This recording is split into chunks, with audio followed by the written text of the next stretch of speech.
Ainsi, je vais parler sur 11 choses qui nous empêchent de fixer les regards sur Jésus-Christ. Tu peux le dire à ton voisin de gauche. 11 choses qui t'empêchent de fixer tes regards sur Jésus-Christ. Ton voisin de droite.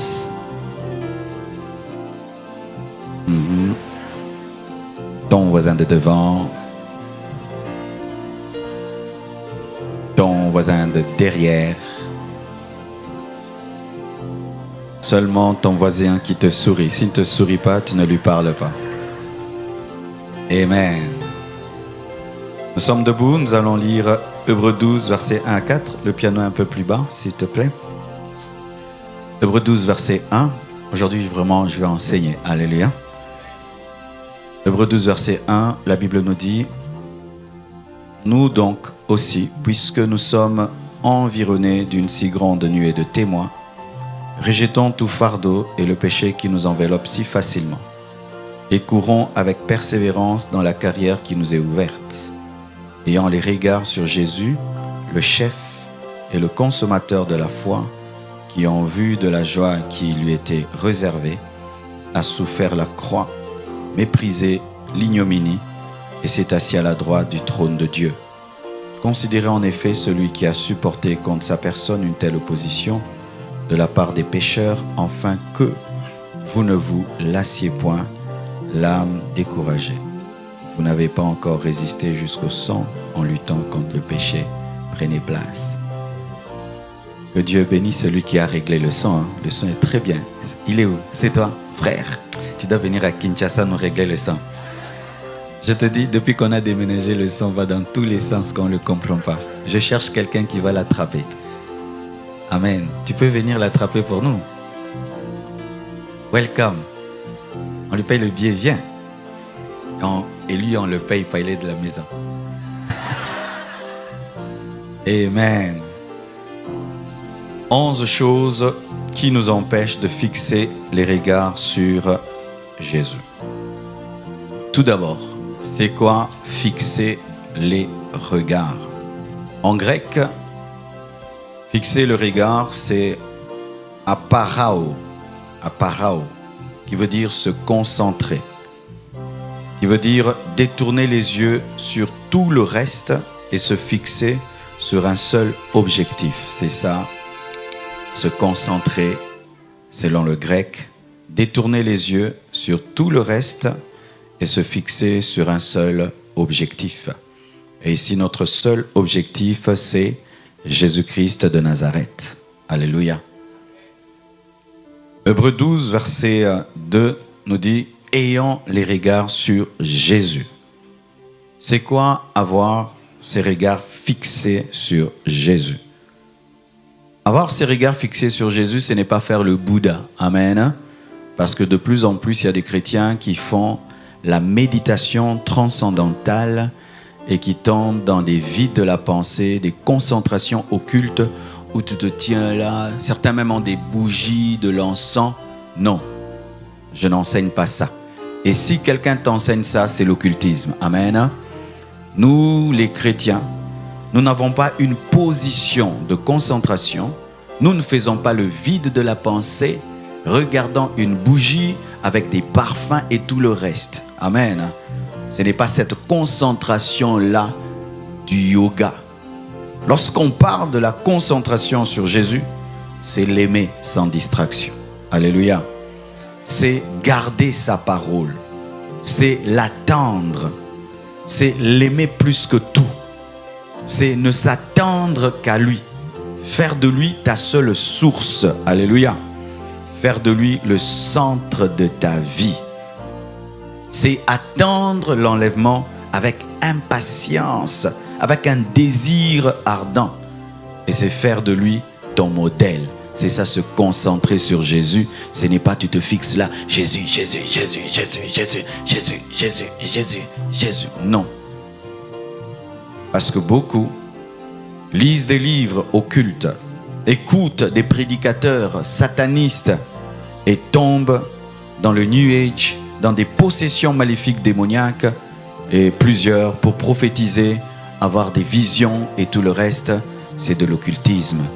Lorsque Dieu veut te donner des prophéties, des paroles de connaissance, des visions, tu dois seulement l'aimer, le craindre et ça va venir. Il n'y a pas une concentration à faire pour avoir des paroles de connaissance et avoir des visions. Alléluia. Car vous devez savoir que les dons spirituels ne sont pas un signe de maturité, mais ce sont des cadeaux. Et quand Dieu te donne un cadeau, tu n'as pas besoin d'être concentré. Dieu te l'offre et toi tu le manifestes. Alléluia. Et ceux qui manifestent les dons spirituels ne sont pas plus spirituels que les autres. Ils ont seulement reçu une grâce que les autres n'ont pas. Alléluia. C'est pourquoi il ne faut pas vous fixer sur les dons spirituels, parce que tu peux avoir les dons et tu finis en enfer. Il faut vous concentrer sur le fruit de l'esprit, qui est la manifestation du caractère que le Saint-Esprit donne. Amen. Pourquoi il faut se fixer sur Jésus? Pourquoi? Il faut avoir ses regards fixés sur Jésus. Parce qu'il est l'auteur et le consommateur de notre foi. L'auteur et le consommateur de notre foi. Beaucoup de gens, lorsqu'ils parlent de consommateur, les gens pensent que Jésus mange notre foi. Amen. Non, quand on dit auteur et consommateur de la foi, c'est celui qui déclenche ta foi et qui l'amène à la perfection. C'est ça, consommateur, celui qui amène la foi à la perfection. L'alpha et l'oméga de ta foi. Alléluia. Le commencement et la fin de ta foi. Celui qui te donne le salut et qui va t'enlever. C'est ça, l'auteur et le consommateur de la foi. Pourquoi il faut te concentrer sur Jésus? Parce que c'est lui ta source. Parce que c'est Jésus-Christ qui te sauve et qui t'enlève. C'est Jésus-Christ qui t'engendre et qui te fait croître. C'est Jésus-Christ qui est ton salut et qui est ton espérance. C'est pourquoi il faut te concentrer que sur Jésus. Alléluia. Entrons en profondeur. Je vous ai parlé de 11 choses qui nous empêchent de fixer les regards sur Jésus. Je crois que je vais prêcher sans piano. Amen. Le piano à la fin. Merci. Ça me distrait un peu. Alors, voici la première chose qui nous empêche d'être concentrés sur Jésus. C'est le moi, le je, l'ambition personnelle. Et il y a quelqu'un qui a été distrait par cela. Il s'appelle Lucifer. Ésaïe 14, versets 12 à 15. La Bible dit: te voilà tombé du ciel, astre brillant, fils de l'aurore. Tu es abattu à terre, toi le vainqueur des nations. Tu disais en ton cœur: je monterai au ciel. J'élèverai mon trône au-dessus des étoiles de Dieu. Je m'assiérai sur la montagne de l'assemblée, à l'extrémité du septentrion. Je monterai sur le sommet des nuées, je serai semblable au Très-Haut. Mais tu as été précipité dans le séjour de mort, dans les profondeurs de la fosse. Voici une première chose qui nous distrait, une première chose qui nous empêche de fixer nos regards sur Jésus, c'est moi, mes ambitions, je. Lucifer a cessé de regarder Dieu. Il a commencé à se regarder. Il s'est concentré sur lui, qu'il était beau, qu'il était intelligent. Et lorsqu'il a cessé de regarder Dieu, il a commencé à se regarder lui, qu'il était beau, qu'il était intelligent. Il a arrêté d'adorer et il a voulu qu'on l'adore. Et lui qui était l'ange de lumière est devenu l'ange des ténèbres. Lorsque tu cesses de te concentrer sur Dieu, et c'est maintenant moi, je, moi, tu vas t'égarer, tu vas te perdre, tu vas cesser d'adorer Dieu, tu vas commencer à t'adorer. Et quand tu commences à t'adorer, le Dieu qui est ta lumière cesse d'éclairer ta vie et tu tombes dans les ténèbres. Alléluia. Voici une chose qui te distrait dans ta vie. C'est toi-même. Alléluia. Toi-même.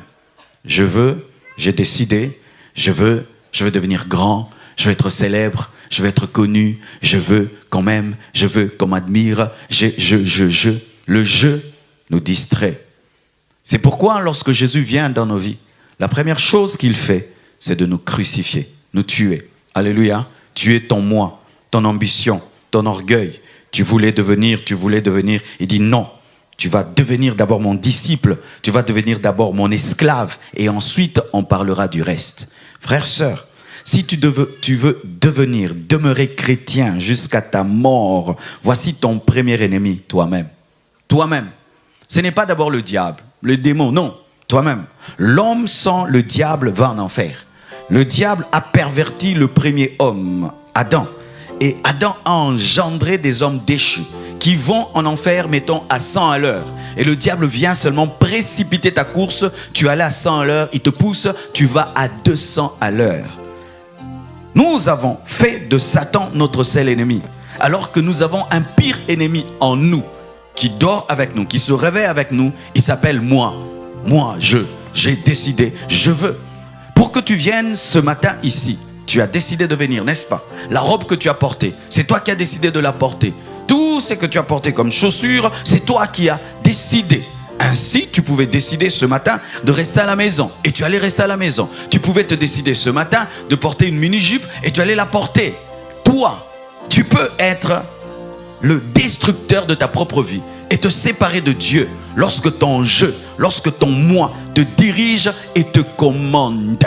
Et lorsqu'on devient chrétien, nous faisons parler le Saint-Esprit lorsque c'est nous-mêmes qui parlons. Dieu m'a dit, le Saint-Esprit m'a dit. Mais au fond, ce n'est pas Dieu, ce n'est pas le Saint-Esprit, c'est toi-même.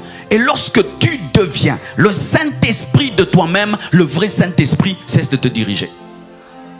Alléluia. C'est pourquoi n'ajoutez pas foi à tous vos rêves. Tu peux avoir des grands rêves, mais ce n'est pas l'esprit qui t'a parlé, c'est ton jeu qui t'a donné des visions et des rêves. Quelqu'un qui rêve de devenir grand et rêve qu'il prêche devant une foule, c'est normal, parce que déjà sans le Saint-Esprit, tu rêvais de devenir grand. Alléluia. Quelqu'un qui aime une femme et qui la rêve la nuit, eh ben c'est normal, tu es déjà amoureux. Amen. Ainsi, n'attachez pas tout ce que vous voyez à Dieu. Ça peut être à vous-même. Ça peut être à vous-même. Alléluia. Je veux bien prêcher. Ben, ça peut être pour moi-même, pas pour Dieu. Je veux faire des miracles. Ça peut être pour moi, pas pour Dieu. Il y a beaucoup de choses que nous attribuons à Dieu, mais qui viennent de nous.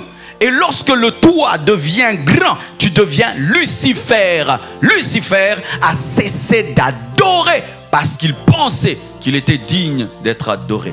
Alors voici une question que je te pose. Est-ce que ton moi est mort? Est-ce que ton moi est crucifié? Ton je est crucifié. Comment tu peux savoir que ton je est crucifié? C'est lorsqu'on t'écrase. C'est lorsqu'on te fait mal. Et on remarque que le crucifié dit, fais attention, je vais descendre de la croix, je vais te donner un coup de tête. Là, tu n'es pas crucifié, tu es évanoui. Et il y a beaucoup des évanouis dans les églises et nous pensons qu'ils sont crucifiés. C'est pourquoi Dieu met à côté de nous des testeurs de crucifixion. C'est-à-dire des personnes qui viennent remettre en question notre conversion pour qu'on prouve qu'on est mort. Si après ce culte, quelqu'un t'insulte, qu'est-ce que tu vas faire?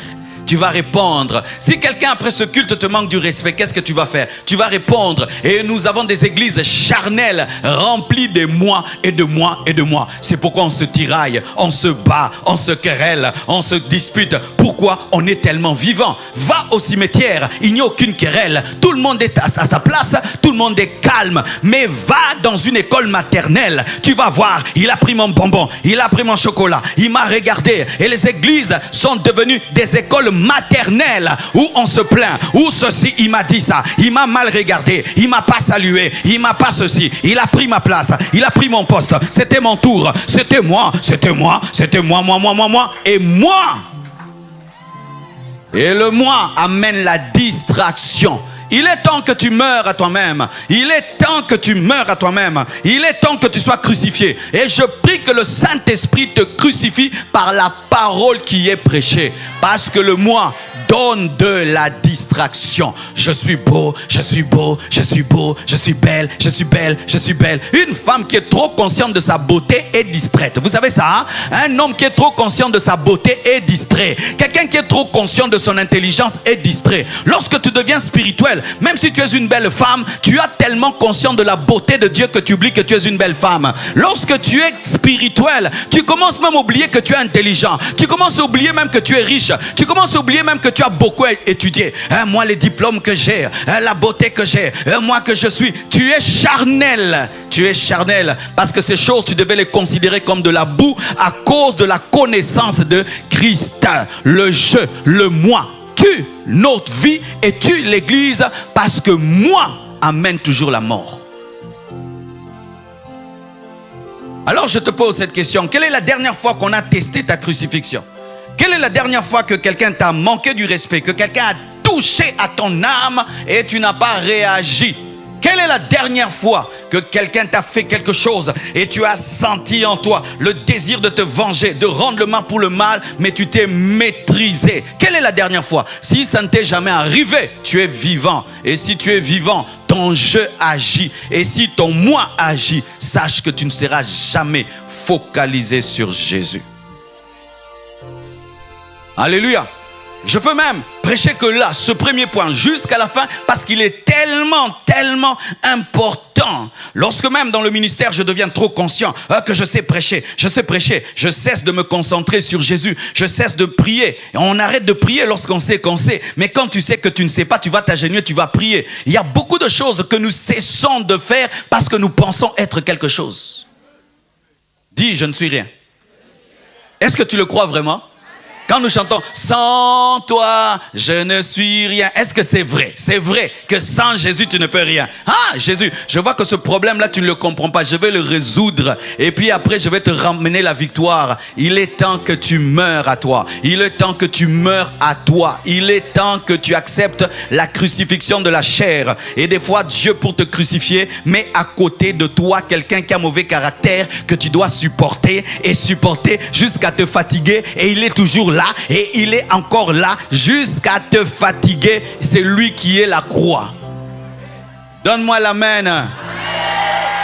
Tu vas dans un département, le président là est bizarre, c'est lui ta croix. Supporte ce président de département, il a la mission de te donner la patience, l'humilité et un bon caractère. Parce que lorsqu'on brise quelqu'un, on ne prend pas des choses qui sont tendres. On prend un couteau, on prend un marteau. Et des fois, il y a un marteau dans ta vie qui s'appelle Jeannot. Alléluia. C'est quelqu'un qui est dans ta vie. Il a un caractère bizarre. Chaque fois que tu es face à lui, tu dois prier pour ne pas pécher. C'est lui, le brisement de Dieu. Sans...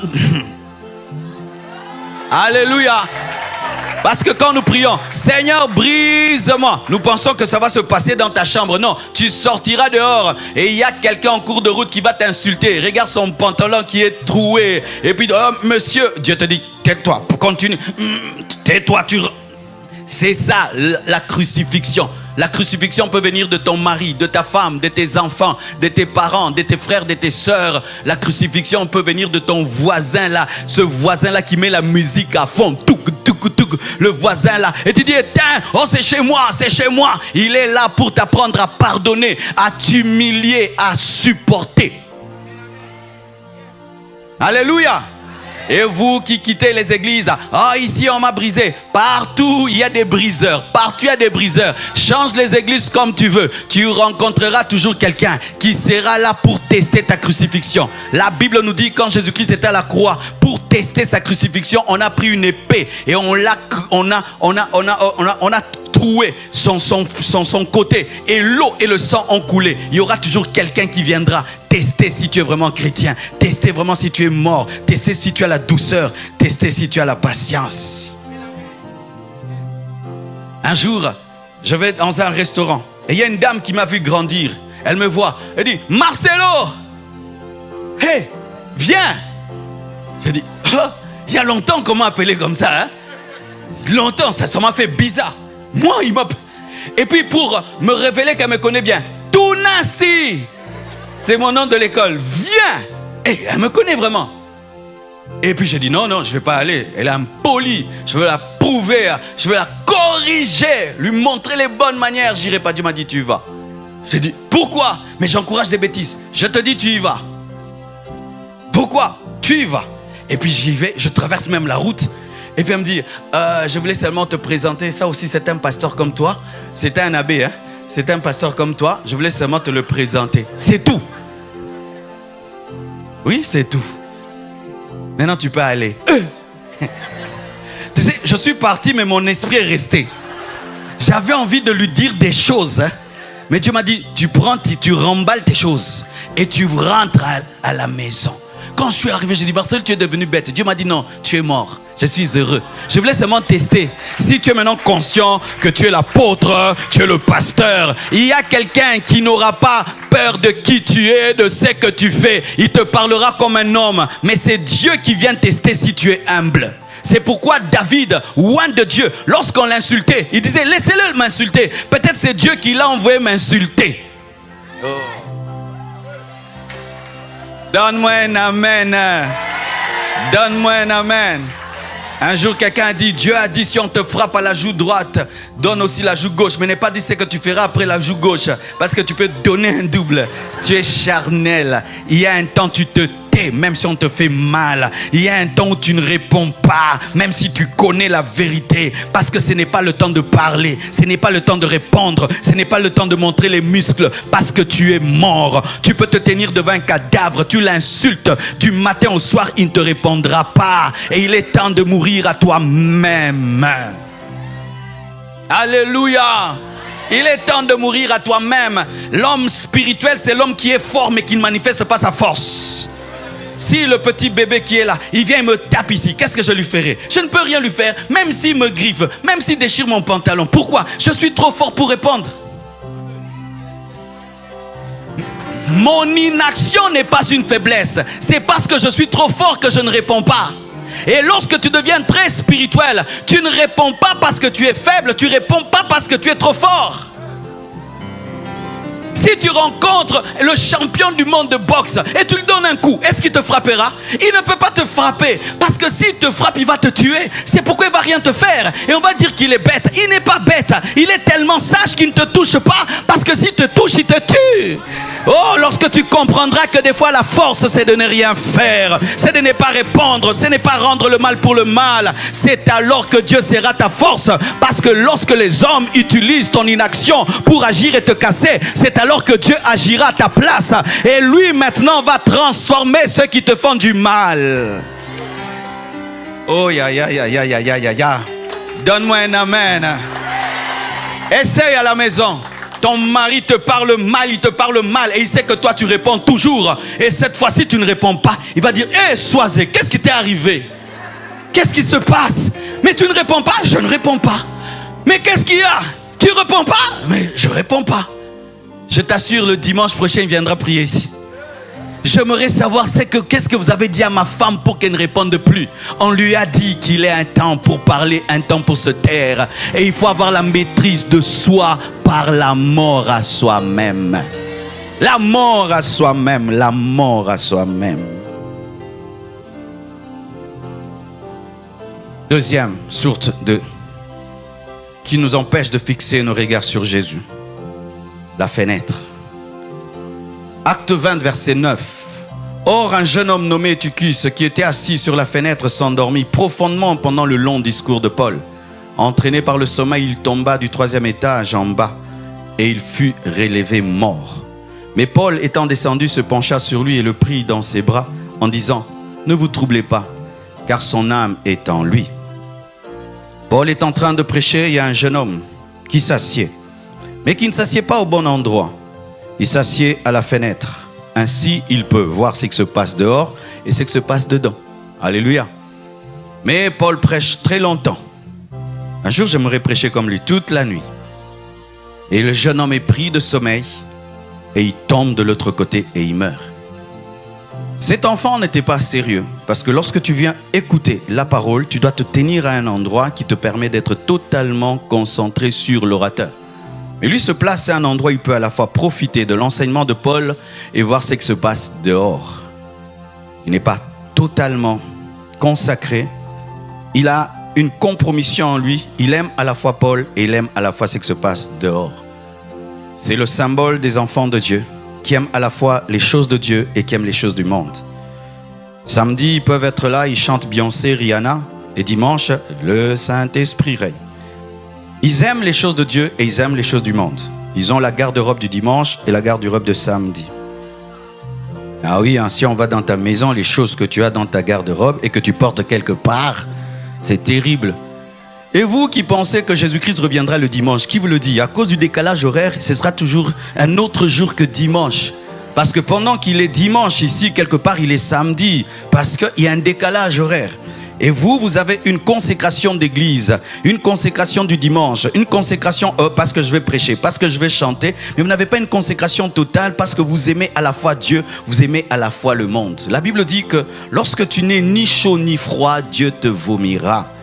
Les personnes distraites, ce sont des personnes qui laissent le monde envahir leurs pensées.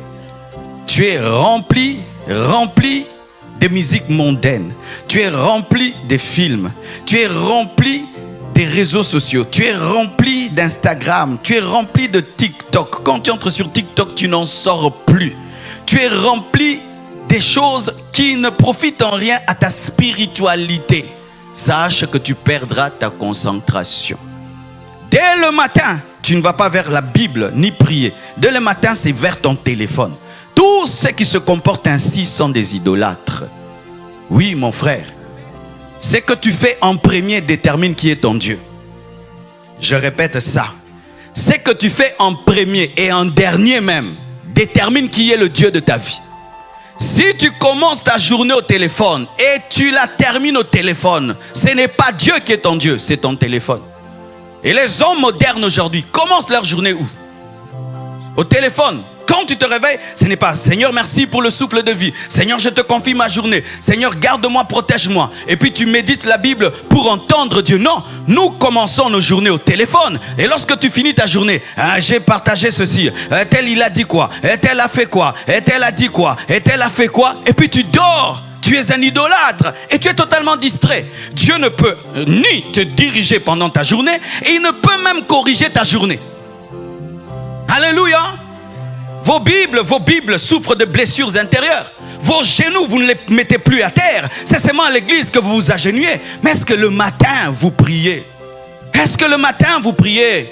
Est-ce que le matin, vous commencez à genoux? Un chrétien commence la journée par la prière.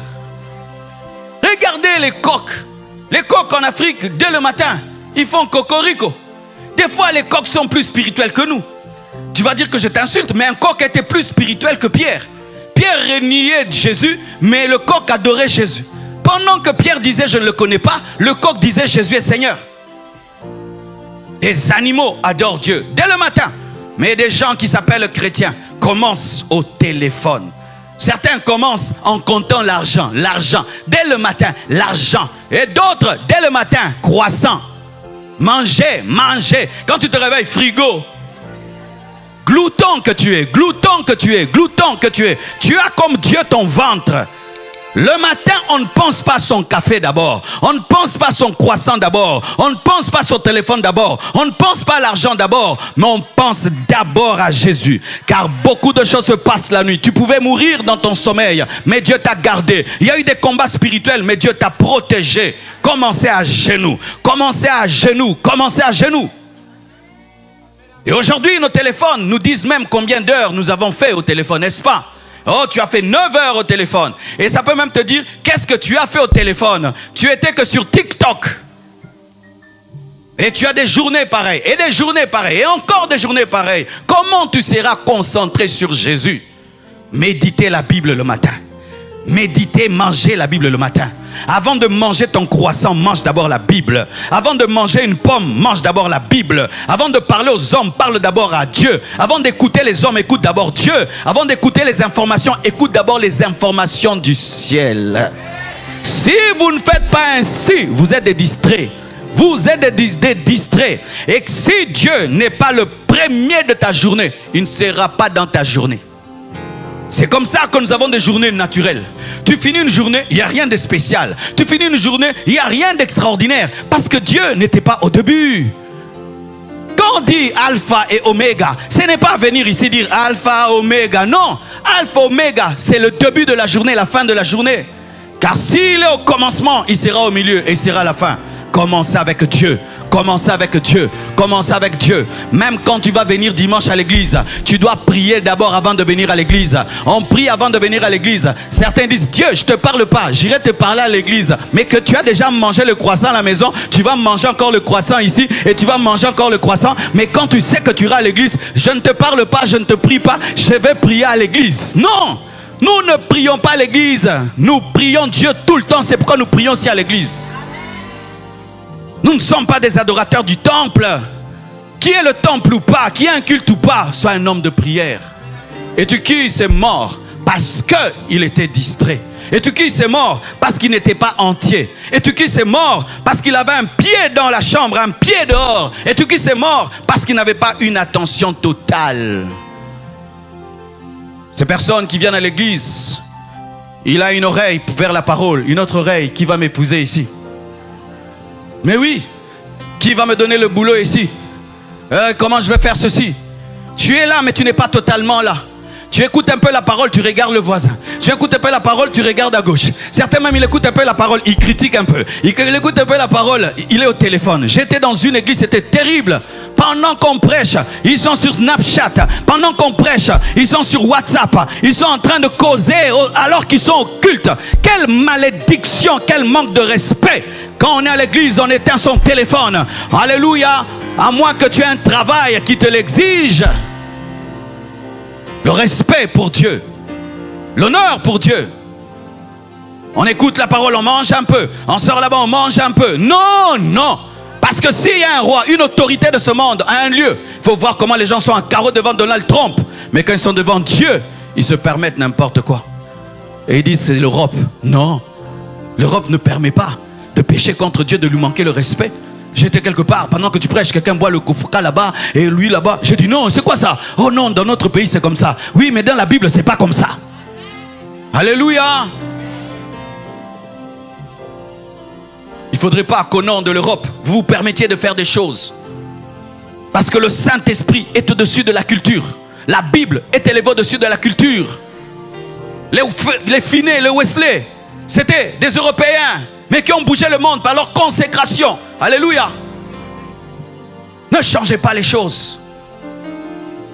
Les gens ne sont plus concentrés dans les églises. Les églises deviennent comme des clubs. Les églises deviennent comme des concerts, des concerts du monde, comme des boîtes de nuit. On s'amuse, on s'amuse. Qu'est-ce qu'on a prêché? C'était chaud. Oui, surtout vous les jeunes. Vous voulez transformer les pasteurs maintenant en des gens qui vous amusent, qui vous font sauter, sauter, sauter, sauter, sauter, sauter. Et puis on rentre. Oh, Jean dit quoi? Tu ne sais pas. Combien de livres dans la Bible il y a? Tu ne connais pas. Parle-moi de Paul. Tu ne connais pas. Parle-moi de Matthieu. Tu ne connais pas. Parle-moi de l'eschatologie. Tu ne connais pas. Mais sauter, sauter, sauter. Pasteur, faisons très attention. Dieu va nous demander des comptes de tous ces jeunes qui viennent dans les églises. Nous ne sommes pas là pour les amuser. Il faut les faire asseoir dans la parole, les faire asseoir dans la Bible. Alléluia. Donnez-moi la main. Hein? J'ai donné ma vie à Jésus à l'âge de 15 ans. Qu'est-ce qu'on m'enseignait à 15 ans? L'enlèvement. Qu'est-ce qu'on m'enseignait à 15 ans? Le retour de Jésus, l'amour, la sainteté, la pureté, l'évangélisation. On ne me flattait pas.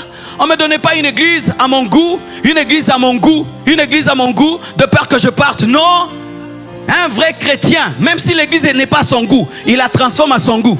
N'est-ce pas que quand tu aimes le pain, même si le pain est fermenté, tu le remets dans le micro-ondes, tu le brûles et puis tu le manges. Alléluia. Et quand on aime Dieu, même si l'église n'est pas à son goût, on cherche la parole et on commence à devenir un intercesseur de l'église pour que l'église change.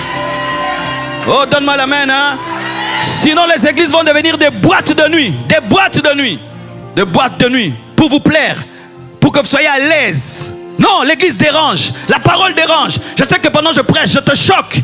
Mais mon but, c'est de te transformer. Si tu ne viendras plus, devant Dieu, je lave les mains. Je t'ai dit la vérité. Je t'ai dit la vérité. Mon but n'a jamais été de remplir l'église. C'est de transformer les gens. Si je suis le pasteur d'une grande église, en soi, ce n'est pas le but. Mon but, ça a toujours été de bouger les cœurs des gens. Et s'ils sont nombreux à aimer ça, ils viennent nombreux. Mais le but n'est pas ça. Que je prêche devant une petite foule ou une grande, l'essentiel c'est d'être fidèle à Dieu. Car je peux te donner une nourriture frélatée que les gens aiment, mais Dieu n'aime pas. C'est pourquoi mon pasteur me disait toujours, Marcelo, lorsque tu prêches et que le peuple de Dieu dit Amen, pose-toi cette question, est-ce que Dieu a dit Amen?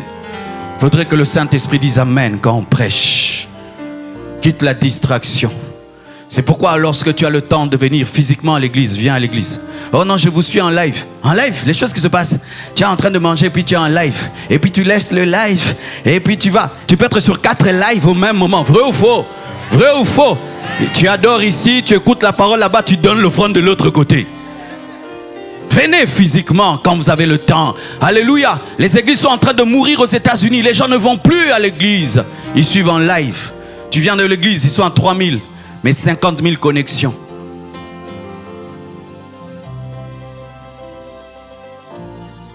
Troisièmement, l'imitation du monde, le conformisme. Exode 32, verset 1.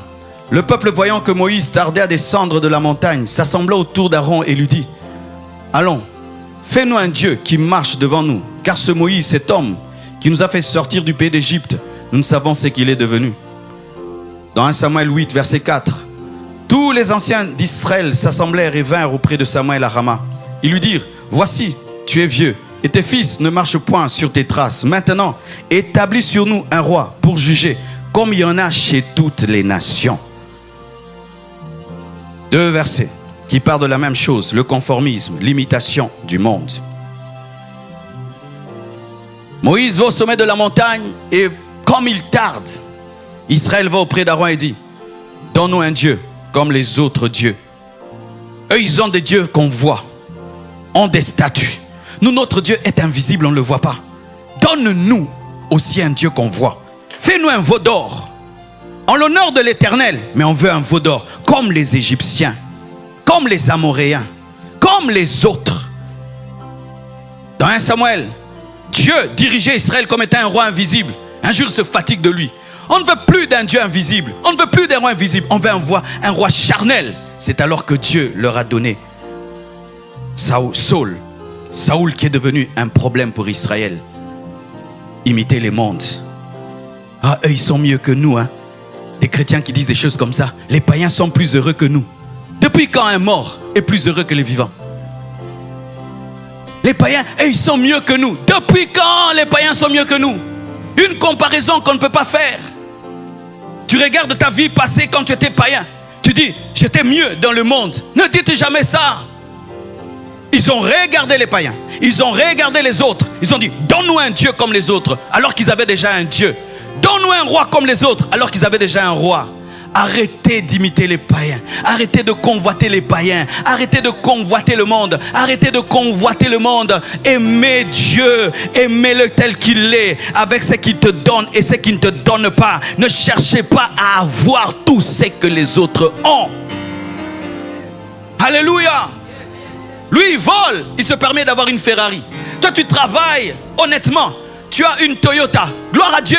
Ta Toyota est plus glorieuse que la Ferrari. Ta Toyota est plus glorieuse que la Ferrari. Je dis, ta Toyota est plus glorieuse que la Ferrari. Ta Toyota est plus glorieuse que la Ferrari.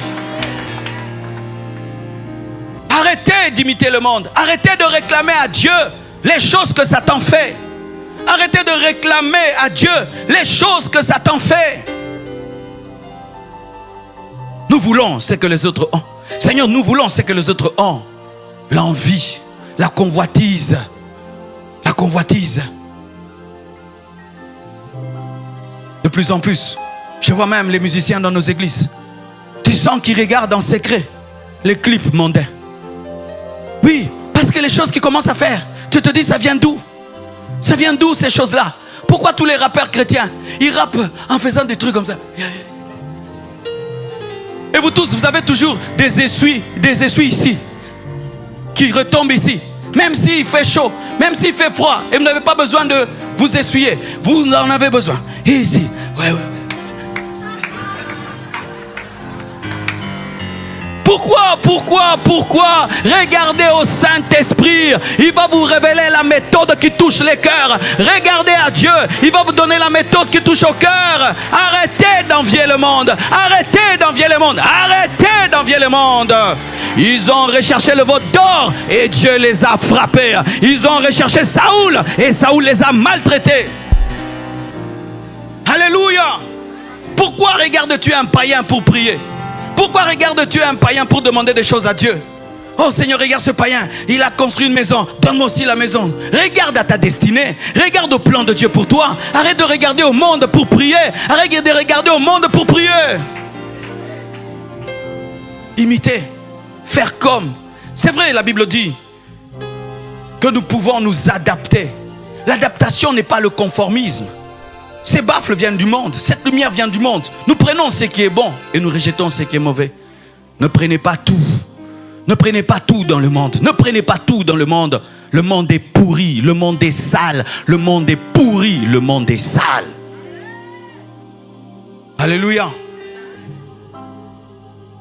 Cinquièmement, acclamez pour vous-même. Vous suivez. Quatrièmement, les problèmes, les persécutions, les temps difficiles. Matthieu 14, verset 29. Et il dit, viens, Pierre sortit de la barque et marcha sur les eaux pour aller vers Jésus. Mais voyant que le vent était fort, il eut peur.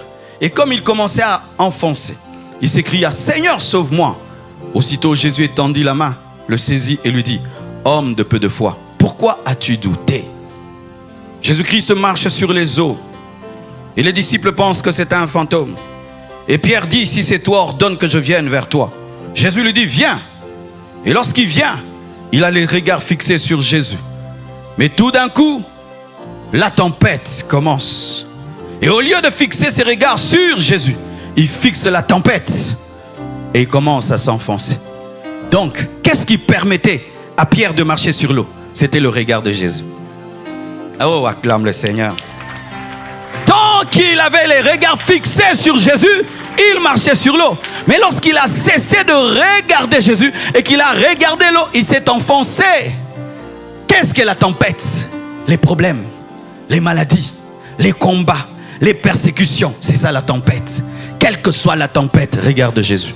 Quel que soit le vent, regarde Jésus. C'est Jésus qui ordonne à la tempête et qui peut parler à ta tempête. Arrête de te concentrer sur ta maladie. Arrête de te concentrer sur tes combats. Arrête de te concentrer sur tes tentations. Arrête de te concentrer sur tes luttes. Arrête de te concentrer sur les sorciers, sur les magiciens. Concentre-toi sur Jésus. Concentre-toi sur Jésus. Et Jésus va parler à tes tempêtes. Il va parler à tes problèmes. Mais lorsque tu es omnibilé par tes problèmes, tu vas cesser de le regarder.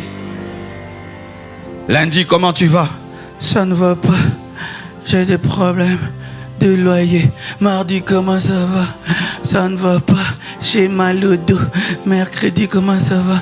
Ça va pas. On m'a chassé du travail. Hélène, comment ça va? Ça ne va pas. Ma calvitie a grandi. Comment t'appelles? Ça... Oh non, non, non. Comment ça va? Tout va bien. Même si elle avait un problème dans la maison, la Sunamite a dit tout va bien. Confesse la parole. Confesse la parole. Confesse la parole. Aucun homme ne peut élever sa vie par ses soucis et ses inquiétudes. Il est temps que tu puisses confesser la parole et arrêter de te concentrer sur tes problèmes. Il est temps que tu te concentres sur Jésus, car la tempête te tuera si tu te concentres sur elle. Si tu te concentres sur la tempête, tu vas te suicider. Si tu te concentres sur la tempête, tu vas te suicider. Mais si tu te concentres sur Jésus, tu marcheras. Tout le monde a des problèmes en ce lieu. Mais c'est la gestion qui est différente. Vous voyez l'homme qui te prêche là? Hey, j'ai des problèmes. Si je te prête seulement 1 mois de ma vie, tu meurs. Oh, vrai de vrai? Vrai de vrai de vrai. On dit, on échange. Tu vois comme tu m'envies comme ça? Si je dis, prends ma vie. Il y a un film pareil, n'est-ce pas, non? 2 personnes échangées de vie. Moi, j'entre dans ta vie, tu viens dans la mienne. Je te dis, après 1 semaine, tu viens. Pasteur Marcelo, reprends vite ta vie, j'en peux plus, je vais mourir. Tu vas commencer à boire des cachets pour dormir, des cachets pour manger. Mais, qui a plus de problèmes que nous tous? C'est Dieu. Il doit gérer l'Iran, les États-Unis, les Juifs, tous les Chinois, toutes leurs prières au même moment. Et les Congolais, il doit nous gérer. Mais Dieu n'est jamais surmené. Tu regardes le ciel est calme. La Bible dit tel il est, tel nous sommes. Soyez des imitateurs de Dieu. Alors que l'église est en train de crier, nous n'en pouvons plus. Dieu dit, je reviens bientôt, je reviens bientôt, je reviens bientôt. Il est temps que tu te concentres sur Jésus. Il est temps que tu te concentres sur Jésus. Tout le monde a des problèmes. Tout le monde. Coris, quand vous avez chanté, si vous n'avez pas de problèmes, ils ont des problèmes. Beaucoup de problèmes. Quand elle danse là, si elle t'ouvre son cœur, elle n'a rien pour danser, hein? Mais elle dit, je vais le louer malgré que ça va mal. Je vais le célébrer malgré que c'est dur. Je vais le célébrer malgré. Il est temps que tu te concentres sur Jésus-Christ et que tu arrêtes de te concentrer sur ta maladie et tes problèmes. C'est alors que tu seras guéri. C'est alors que tu seras délivré. C'est alors que tu seras béni. Arrêtez de vous fixer sur vos maladies. D'ailleurs, on visite souvent qui? Les personnes négatives. N'est-ce pas que vous avez fui votre mémé là qui se plaint tout le temps? Les mémés, cher mémé, alléluia. Voici un secret pour que tous vos enfants soient à côté de vous. Arrêtez tout le temps de vous plaindre. J'en peux plus, j'ai mal. J'ai dit. Tu vas aller voir mémé. Elle va te prendre 3 heures du temps en train de t'expliquer ses douleurs. Mais les mémés qui sont remplis de joie. Comment tu vas, mon enfant? Un peu de gâteau, un peu de biscuits. Il y a toujours des gens autour. Que Dieu fasse de toi une merveilleuse mémé. Même si elle a des problèmes et des difficultés, elle donne la joie, elle donne la paix, elle donne des conseils. Mais vous savez qu'elle a mal, vous savez qu'elle a des douleurs, vous savez qu'elle a mal au genou, mais vous sentez qu'elle transcende. Arrêtez de vous concentrer sur la tempête. La tempête n'est qu'un test de ta foi. La tempête n'est qu'un test de ta foi. Car en soi, c'est Jésus qui permet la tempête. Parce qu'il marche sur l'eau, mais il permet la tempête dans l'eau. En soi, la tempête est une servante de Jésus afin de tester si tu crois en lui. Alléluia. Toutes choses concourent au bien de ceux qui aiment Dieu. Les difficultés concourent au bien de ceux qui aiment Dieu. Et lorsque tu as la tempête, ça te permet d'être un chrétien 4x4 qui est capable de marcher sur l'eau lorsque c'est calme, mais aussi dans la tempête. Tout est calme, je marche. Il y a la tempête, je marche aussi. Je marche aussi. Malgré la tempête, je marche. 4x4. Oh, donne-moi la main, hein? C'est facile d'être un chrétien quand tout va bien.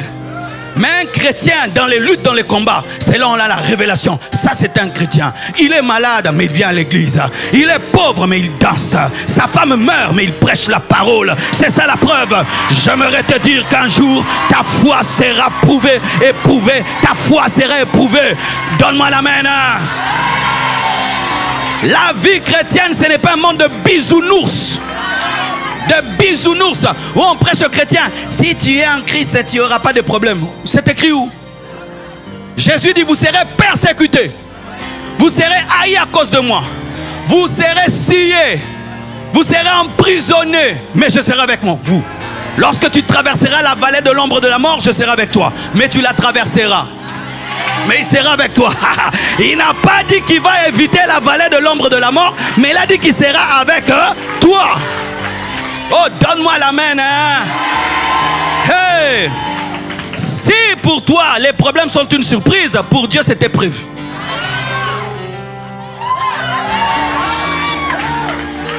Lorsque tu as de l'or qui est brut et tu veux que l'or puisse briller, tu cherches quoi? Le feu. Le feu est un ennemi de l'or brut ou un ami. Un ami. Mais un ami qui fait mal, mais qui fait briller. C'est pourquoi quand il y a la tempête, dit gloire à Dieu. Enfin tu es là pour mon élévation. Enfin tu es là pour me faire grandir. Enfin tu es là. Lorsqu'une femme est enceinte, elle attend quoi? Les douleurs de l'enfantement. Elle prie même pour ça. J'ai vu des femmes me dire, pasteur, les douleurs ne viennent pas. J'ai dit, maman, tu veux les douleurs? Oui, parce que sans ça, le bébé ne vient pas. Ok maman, aïe mal. Et puis elle t'appelle, pasteur, gloire à Dieu, ça a commencé. Qu'est-ce qui a commencé? Les douleurs. Parce qu'elle sait que si elle veut voir le bébé qui est dans son ventre, il faut qu'elle passe par des contractions. Il faut qu'elle passe par des... il faut qu'elle passe par des contractions. Mais elle n'est pas fixée sur les contractions. Elle est fixée sur le bébé. Sois fixée sur Jésus. Sois fixée sur Jésus. Sois fixée sur Jésus. Même si tu n'as pas payé toutes tes factures, sois fixée sur Jésus. Même si tu n'as pas encore un emploi, sois fixée sur Jésus. Même si tu n'as pas tous les papiers, tous les documents, sois fixée sur Jésus. Même si ton mari t'a quitté, ta femme t'a quitté, fixé sur Jésus. Même si, fixé sur Jésus. Je te prêche pas la théorie, je te prêche ma vie. Je te prêche ma vie. C'est toujours un choix. J'ai le choix de regarder ce baffle ou de regarder ces écrits. Vrai ou faux? Et tu as le choix de regarder tes problèmes ou regarder Jésus. C'est un choix. La concentration, c'est le choix d'éliminer le reste et se fixer sur une chose. C'est ce que la Bible dit. Jésus a méprisé l'ignominie. Aïe, aïe, aïe, aïe. Il a méprisé l'ignominie. Il a méprisé la honte. J'ai médité dessus, c'était profond. Mépriser la honte. Parce qu'il voyait la gloire future. Tu es celui qui a ressuscité les morts. Tu as fait des miracles et des prodiges. Tu te retrouves à la croix nu. Imagine, nu. Devant tout le monde. Devant tes disciples, hommes et femmes. Et toi, tu es sur une croix. Tu seras quel genre de crucifié? Un crucifié honteux, n'est-ce pas? Tu vas mourir comment? Il me voyait. Mais écoutez Jésus. Père, pardonne-leur, car ils ne savent pas ce qu'ils font. Et Jésus, dans cette position-ci. Femme, voici ton fils. Fils, voici ta mère. Tout est accompli. Et Jésus, il a décidé de ne pas regarder qu'il était dans la honte. Tu perds le travail, tu es maintenant à pied, tu n'as pas de maison. Tout le monde le sait. Tu viens parmi eux. Ça va? C'est à nous de nous poser la question, est-ce que ça va? Comment toi tu me poses la question? Tu as méprisé l'ignominie.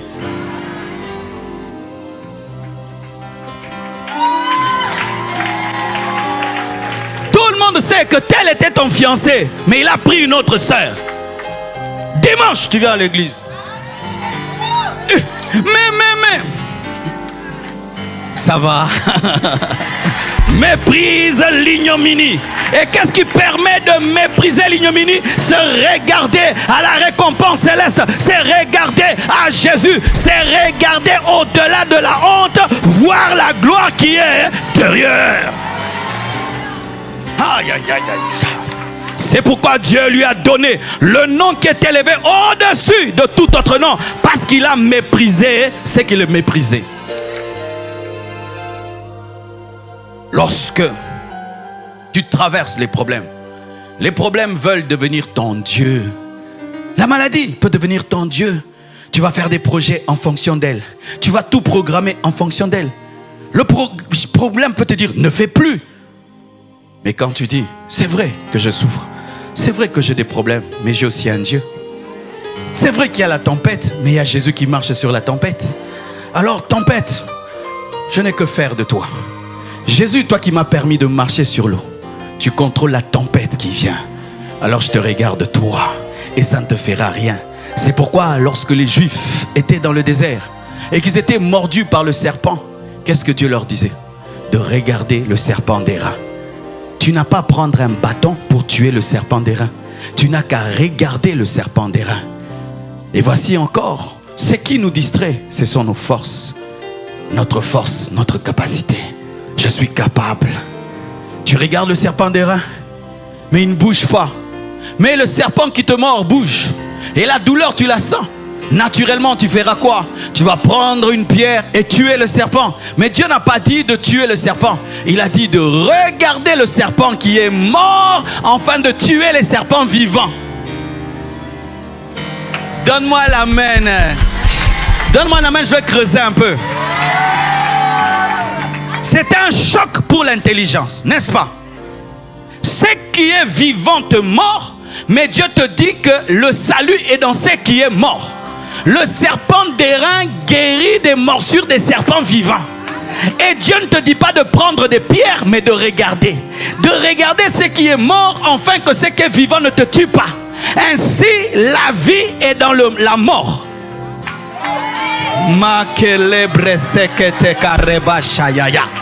Pourquoi Dieu fait ça? Pour que tu ne sois pas concentré sur ton intelligence. Dieu choque ton intelligence afin de t'amener sur la foi. Tu es malade, le médecin dit que tu mourras. Et toutes les preuves sont là que quand quelqu'un a un tel cancer, phase ceci, il meurt dans une semaine. Mais Dieu te dit, prends un billet, va voyager et fais des projets de 50 ans. Comment regarder à un Dieu que tu ne vois pas pour des problèmes que tu vois. Harabaseya. Où tu as un problème réel, mais tu fermes ta porte, tu vas prier un Dieu que tu ne vois pas. C'est la folie. C'est la folie. N'est-ce pas? Ton bailleur te dit, demain je te chasse. Tu n'as pas de solution. Tu fermes et puis tu t'agenouilles. Devant qui? Celui que tu ne vois pas. Un serpent d'airain te guérira d'une morsure d'un serpent vivant. C'est pourquoi les personnes intelligentes ont souvent un problème avec Dieu. Souvent les gens qui ont beaucoup étudié, et les dieux ont des problèmes souvent. Pasteur, sur le plan économique, cela ne peut pas se faire. Parce que moi, j'ai étudié la macroéconomie et la microéconomie. En macroéconomie et en microéconomie, on dit que l'épargne enrichit. Mais toi, tu nous prêches qu'il faut donner. Comment en donnant, je vais être riche? Alors que lorsque je donne, j'avais 1000 $, maintenant j'ai 500. Mais tu dis que je serai riche, mais parce que c'est pas un principe, ça. C'est pourquoi la plupart des apôtres de Jésus étaient des analphabètes. Pas parce que Dieu aime les analphabètes, mais parce que les analphabètes marchent facilement avec Dieu, parce qu'ils n'ont pas trop de principes et de théories à lui présenter. Mais quand un intellectuel, malgré qu'il a beaucoup étudié, décide de marcher par la foi, ça fait un Paul, ça fait un Moïse. Que tes études, que ton français, que tes études, tes masters ne t'empêchent pas d'avoir la foi. Je crois que quand j'impose les mains, il y a des vitamines qui sortent de mes mains. Je crois que quand j'impose les mains, il y a des vaccins qui sortent de mes mains. Je crois que quand j'impose mes mains, il y a le feu qui sort de mes mains. Je crois que quand j'impose les mains, il y a la puissance qui sort. La même main qui mange le foufou peut guérir les malades. La même main qui mange le foufou peut chasser les démons. Comment? La foi. C'est quand toi-même tu n'as pas d'enfant, tu pries pour les autres, ils ont des enfants. Toi-même tu es célibataire, tu pries pour les autres, ils se marient. Comment? La foi. La foi. Notre intelligence nous empêche de nous concentrer sur Dieu. Je suis intelligent, je vais le faire. Frère, l'intelligence ne peut rien face au diable. L'intelligence ne peut rien face aux démons. L'intelligence ne peut rien face au surnaturel. C'est la foi. Tu peux être un professeur d'économie en quoi? Un sorcier du village vient dans ta chambre. Tu vas dire quoi? Macroéconomie? Microéconomie? Un sorcier du village prend ton argent, il l'amène dans une forêt, il met dans une bouteille. Et puis tu commences à voir, tu deviens pauvre. Tu vas faire tous tes principes microéconomiques, marketing, ça ne marche pas. Il faut rimaya gezaya, ikaprege de kasha, upraza katabaya, imaya basheketebaya, inorobrosseketebaya. Et puis la bouteille éclate et ton argent est restauré. Il y a un temps pour réfléchir avec ta tête, mais il y a un temps pour opérer dans la folie de la foi. Donne-moi un amen. Que ton intelligence ne soit pas un frein à l'action de Dieu dans ta vie. Sinon tes études, au lieu d'être une bénédiction, vont être une malédiction.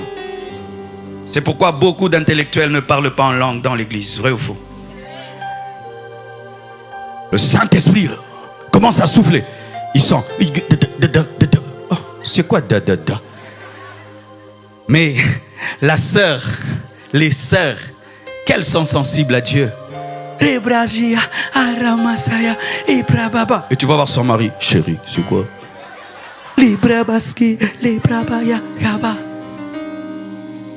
Beaucoup de papas ne parlent pas en langue, vrai ou faux? Pourquoi ils ne parlent pas en langue? Dieu ne les aime pas. Ils sont intelligents. Comment je veux dire une langue que je ne comprends pas? Alors Ribrasaka, ça veut dire quoi? Lekeyama Shede, c'est quoi? Alors je ne peux pas parler une langue que je ne connais pas.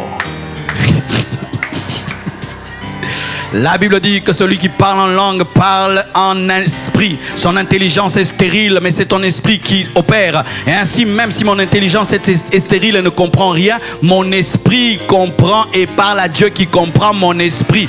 Je parle la langue des anges, la même langue que Michael, la même langue que Gabriel. Oui, je parle la même langue que Michael et Gabriel. Tu vois, pendant que je prêche là, ça t'a choqué, n'est-ce pas? Non, pourquoi? Tu es intelligent. un homme peut parler la langue des anges. Alléluia. Les gens intelligents. Ça, depuis qu'il a commencé, j'ai aimé. Mais là, il m'a perdu.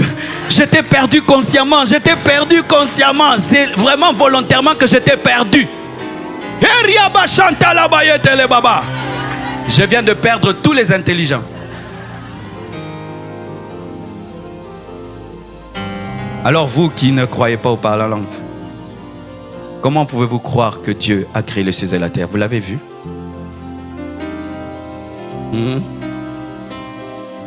Vous croyez que Dieu a créé les cieux et la terre? Maintenant, croire seulement par la langue. Parce que créer les cieux et la terre, déjà, ça c'est grave. Créer la lune, le soleil. Créer l'homme avec un cerveau qui est plus qu'un Mac. Des yeux qui dépassent Sony. Alléluia. Ça, vous croyez que Dieu a créé. Mais croire seulement à Rimaya Zagadea. Non, là, je lâche. Mais il fallait lâcher depuis la création. Et vous tous qui dites que Dieu n'existe pas. Et si Dieu existait? Quel danger.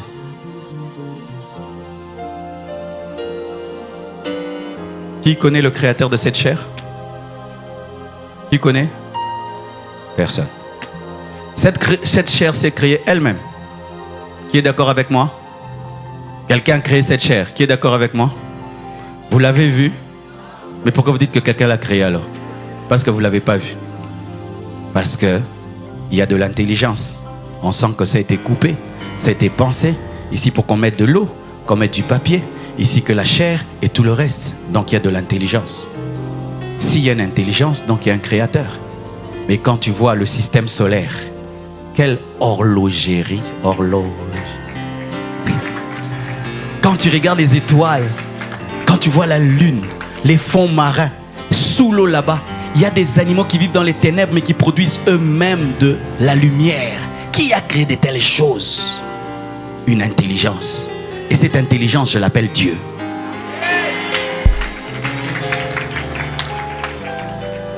Alléluia. Ah, j'ai déjà débordé de 30 minutes. C'est ça, hein? Il est 12 heures.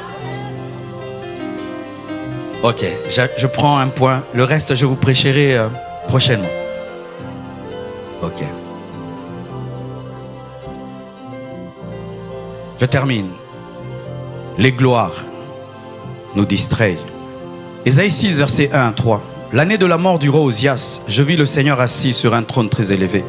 Et le pan de sa robe remplissait le temple. Des séraphins se tenaient au-dessus de lui. Ils avaient chacun 6 ailes. 2 dont ils se couvraient la face, 2 dont ils se couvraient les pieds, 2 dont ils se servaient pour voler.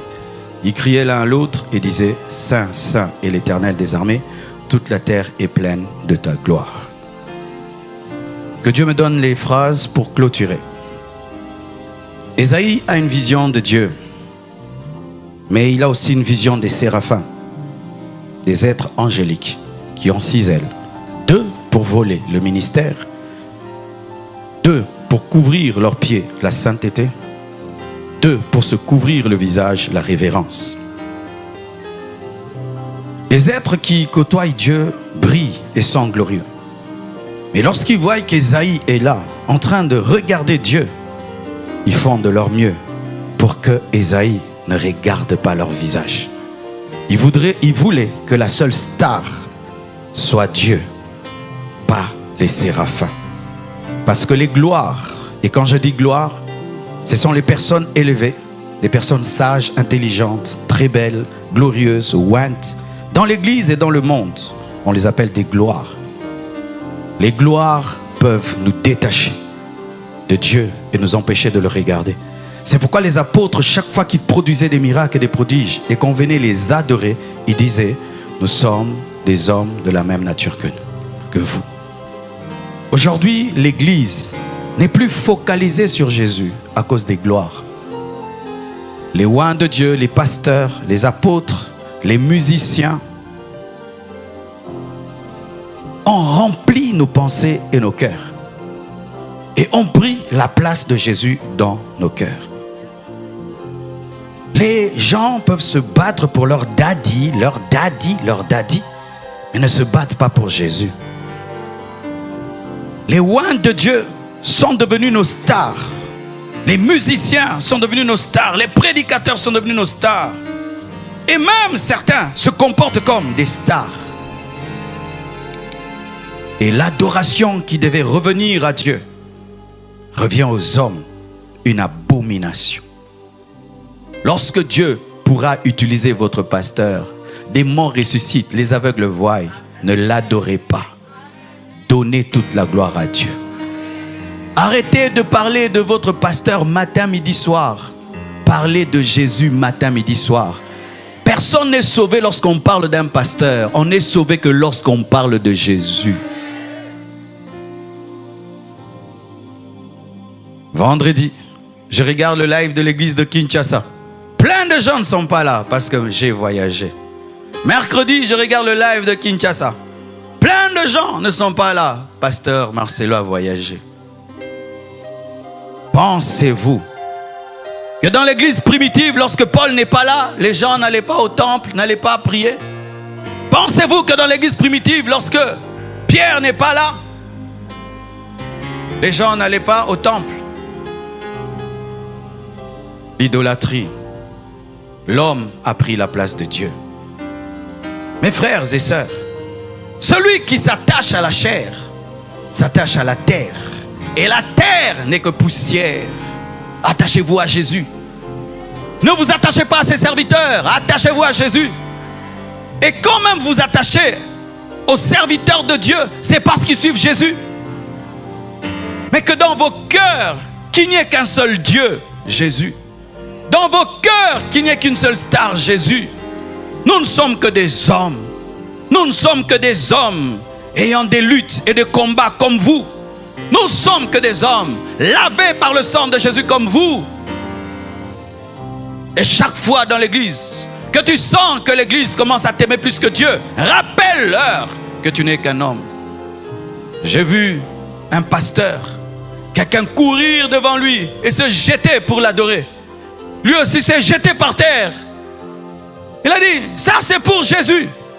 Dieu l'avait utilisé dans les miracles et la personne a commencé à l'adorer. Lui aussi s'est prosterné. Pourquoi? Il s'est senti en danger. Chaque fois que l'église donne la gloire de Dieu à un homme, cet homme est en danger. Je vois des gens qui viennent à l'église. Ils regardent d'abord le parking. Est-ce que le pasteur est là? Si sa voiture n'est pas, il rentre à la maison. Des gens qui, quand ils s'assiedent, avant de prier, ils vérifient. Il est là? Ah, il est là. Il est en sécurité. Frère, Paul est mort. Wesley est mort. Pierre est mort. Vous attachez à des gens qui, la plupart, ne vont jamais dépasser 100 ans. Vous attachez à des gens qui, la plupart, ne vont pas dépasser 90 ans. Vous vous attachez à des gens qui, la plupart, ne vont pas dépasser 80 ans. Oui, vous vous attachez à des blessures. Vous serez blessé un jour. Vous vous attachez à des gens qui ont des faiblesses. Vous savez, mes frères, dans ma marche avec Dieu, j'ai connu des déceptions terribles. Où tu adores quelqu'un, tu le prends comme un parfait, et puis tu entends sur internet, il a divorcé. Tu entends sur internet un scandale. Et ça m'est arrivé, une succession. Et puis j'ai dit, Dieu, pourquoi tu me fais ça? Il me dit, je te ravis tes idoles. Je te ravis tes idoles. Une fois je salue quelqu'un, il me dit qu'il ne va pas laver sa main. Marcelo l'a salué. Je ne vais pas laver ma main. Ma main a touché Marcelo. Ah! Ma main t'a touché. Que la main de Dieu te touche. Et si quand je te touche tu es guéri, ce n'est pas ma main qui t'a guéri, c'est la main de Dieu qui s'est cachée derrière ma main. Disons la vérité. Et vous parlez des hommes de Dieu du matin au soir. Vous vous chamaillez autour des hommes de Dieu. Mon pasteur est plus que le tien. Mon pasteur est plus que le tien. Le mien, il enseigne plus que le tien. Le mien, il chante plus que le tien. Le mien, il est plus classe que le tien. Le mien, il est plus élégant que le tien. Le mien, il est plus grand de taille que le tien. Le mien, il est plus gros que le tien. Le mien est plus écrit plus de livres que le tien. Le mien, il a plus de vues que le tien. Le mien, il a plus de followers que le tien. Le mien, il a plus de partage que le tien. Des bêtises. Des bêtises dans lesquelles nous sommes aujourd'hui. Et c'est sur cette base que même certains prient dans une église Pourquoi tu pries dans cette église? Ah, le pasteur là a beaucoup de followers. Pourquoi tu pries dans cette église? Ah, le pasteur là, il est très classe. Non, non, on ne priait pas dans une église pour ça. Moi, quand je me suis converti, mes frères, j'ai choisi une église classe. Dieu m'a dit, non, non, non, pas là-bas. Je voulais un pasteur classe qui parlait un bon français, bonne éducation. Dieu m'a dit, non, non, non. Tu vas prier chez le pasteur qui est à côté de chez vous, qui avait une église de 20 personnes, qui ne savait pas parler français. Il disait, la papa, le maman, la Saint-Esprit, le... Et mon père s'en moquait. Mais Marcelo, mais comment tu peux prier là-bas alors que tu es plus intelligent que ton pasteur et que tu es de deux? Tu m'as dit là. Cette église-là, la plupart étaient des pauvres. Elle n'avait pas de porte, elle n'avait pas de tôle, elle n'avait pas d'électricité. Dieu m'a dit, prie là. Et c'est là que j'ai appris l'humilité. Être à l'aise avec les riches, avec les pauvres. C'est là que j'ai appris à respecter un homme de Dieu parce qu'il est seulement un homme de Dieu. C'est là que j'ai appris la vraie communion fraternelle où tu es frère à quelqu'un mais qui n'a pas ton niveau social, mais c'est ton frère. Parce que quand tu es à l'aise avec les riches parce que tu es riche, tu es charnel. Quand tu es à l'aise avec les intellectuels parce que tu es intellectuel, tu es charnel. Chez nous, je mangeais avec des couverts, mais dans cette église, il n'y avait pas de couverts. On mangeait à main nue.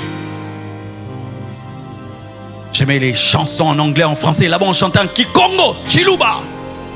Mais c'est là que j'étais brisé. C'est là que j'ai appris le message de la repentance, la sainteté. Ce pasteur me prêchait la repentance tous les jours, la sainteté tous les jours. Aujourd'hui, Marcelo, le prédicateur de sainteté, j'ai appris cela dans une église de 20 personnes. Au pied d'un homme de Dieu que vous ne connaissez pas. Il n'est même pas sur les réseaux. Jusqu'aujourd'hui, il n'a que 50 fidèles. Et je le soutiens chaque fin du mois. C'est lui qui m'a baptisé. L'homme qui m'a baptisé n'est pas connu. Et c'est là que j'ai appris mes bases.